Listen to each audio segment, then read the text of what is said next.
Hey everyone, Jason Schaffer here of MzeroA.com. We say a good pilot is always learning.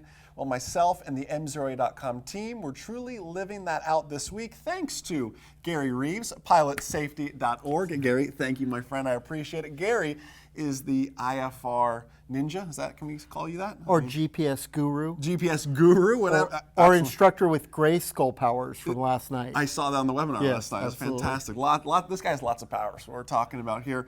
You've seen 2-3 Mike Zulu, and it is so much to take in. There's so much power that you've used the analogy this morning in our ground school that a lot of pilots only use 20% of the capabilities of that box. Now, let's talk about that, and let's talk about this idea of glass versus steam in the IFR environment.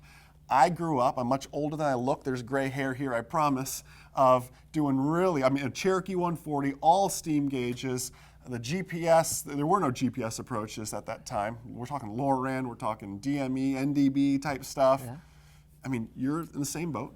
So talk to me about some advantages going glass for IFR. Well, the secret to surviving IFR is really what I call my spirit animal, the sloth. Yes. The best IFR pilots do the least amount of workload while in a moving airplane, which means they do the most preparation before they get to the airplane.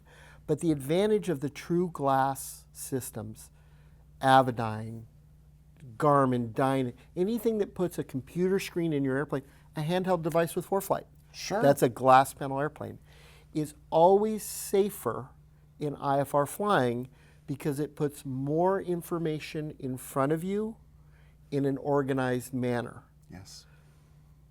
But there can be a drawback to that. Mm-hmm.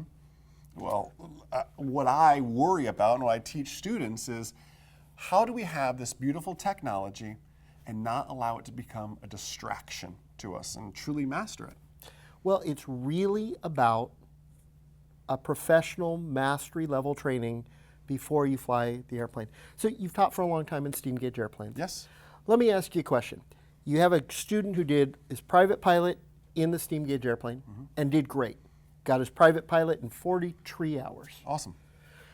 Would you then give him the keys to a G1000 glass-equipped airplane if he promised to watch a couple YouTube videos and play with the buttons while flying?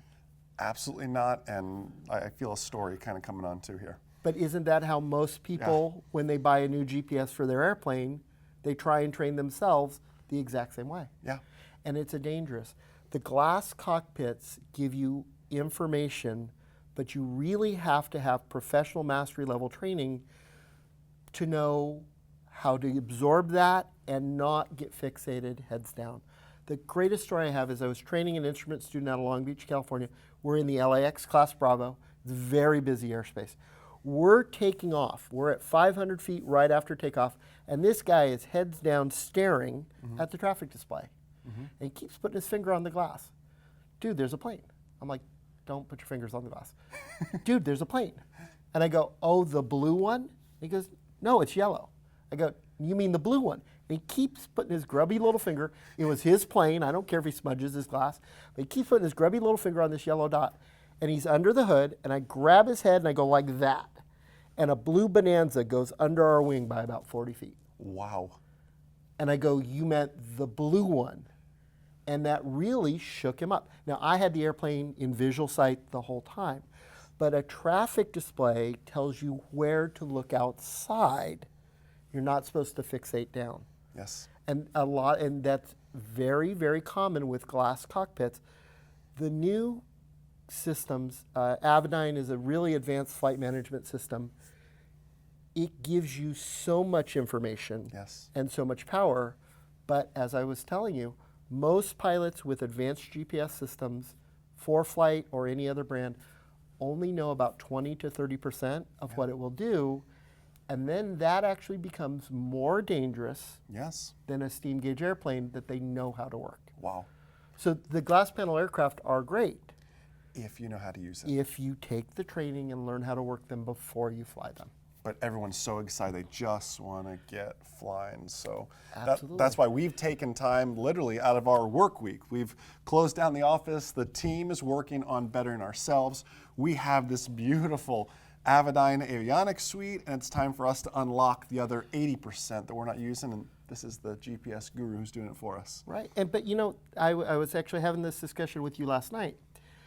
The people who subscribe to MzeroA will never be in one of my safety seminars I teach at Oshkosh, because your subscribers, Yes. the people watching this, Yes. you're doing more than the minimum training. Yes. You're on the path to be professional lifetime safe pilots. Absolutely. Because anybody who does just a little bit extra and subscribes to something like this, they're always going to be better. That's why I use your videos. That's why I recommend them. Absolutely. It's quite a compliment to all our subscribers out there. So listen, thank you truly so much for all that you do, you subscribers out there. You're making aviation safer, just one little bit at a time. So keep on watching the great videos. Check out Gary and all he does as well. Links are below this video in the description. Enjoy the rest of your day, and most importantly, remember that a good pilot is always learning. Have a great day, guys. We'll see ya. See y'all. I wrote the private pilot blueprint with the intention of, if I could do my flight training over, what I wish someone would have told me. And I want that book to be yours for free. All I ask is that you pay shipping. Visit privatepilotblueprint.com to get your free copy.